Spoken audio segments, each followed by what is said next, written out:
just erupted into flames. Is this happening? And I would double check. Yep, it's happening.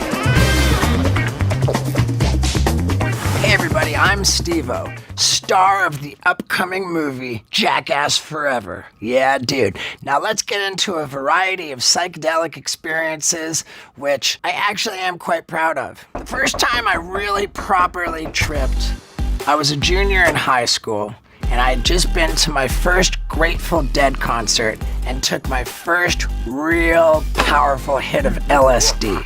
It was after the concert, when I got back home, that I really started to notice things were going a little bit crazy. I had school the next morning, so I wanted to get to sleep. I noticed as I was trying to fall asleep that I was actually being mindful so as to not disturb the other me, which was in front of me, or the other me, which was behind me.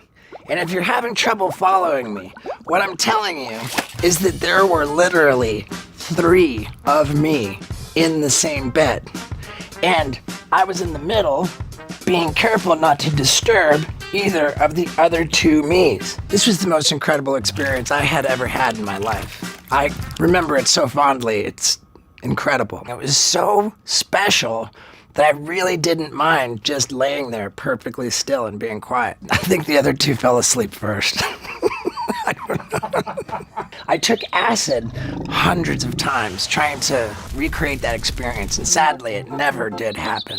So if you're thinking about taking acid to try to enjoy being 3 people at the same time, let me assure you, it can only happen once, and it was intense. Not as intense as the bag of ketamine I got into in 2006, about the time when Jackass number 2 was coming out. Ketamine is a dissociative drug. Everything just goes out the window. This ketamine was in powder form. My experience with that bag actually lasted for 2 straight days. On the first night was me laying in the bathtub. My feet were like 30 feet away. Like some Fear and Loathing in Las Vegas crap. This is embarrassing, but the thought I had was, dude, Jim Morrison doesn't have shit on me. But it was the next day when I was trying to take care of some business. I had a lawsuit going on, and all while just treating myself to this endless bag of ketamine. Out of nowhere, the entire hotel room which I was in simply began to freefall. And I couldn't fucking believe this, man. I was like, whoa! I looked up, and what I saw was, it looked like an elevator shaft through which the hotel room was falling. I mean, dude, that's just one of the types of things ketamine is good for. It's not lost on me that might make ketamine sound attractive.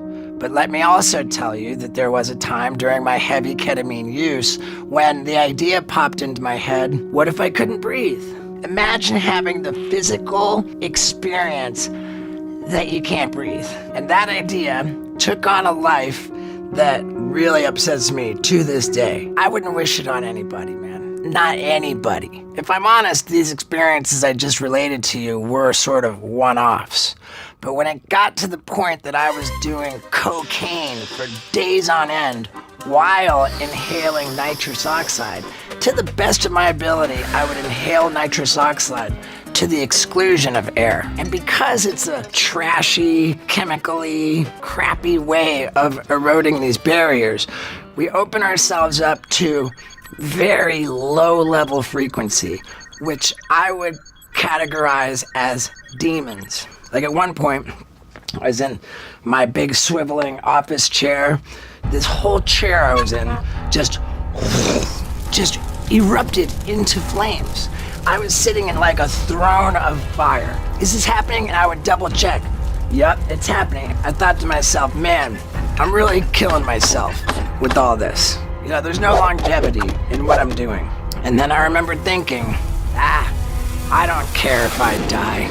And I leaned over to snort that line. Something about having that thought was not okay with some spiritual entity. Because as I leaned over, that swiveling chair I was in spun with the force of a mechanical bull. And the message was so clear to me. Think again. It's very important that you not die. And it was like, that was an angel. And later, when I ended up in rehab and they were talking about I needed a higher power, and what am I going to pray to? Whatever spun that chair is what I prayed to. It's my higher power. I think few people have had the types of experiences that I've had, but even fewer have made it out and survived and become like healthy versions of themselves. So I wouldn't really roll the dice with the odds of having my experiences and then surviving them and going on to have like a good life, because I beat some serious odds, man.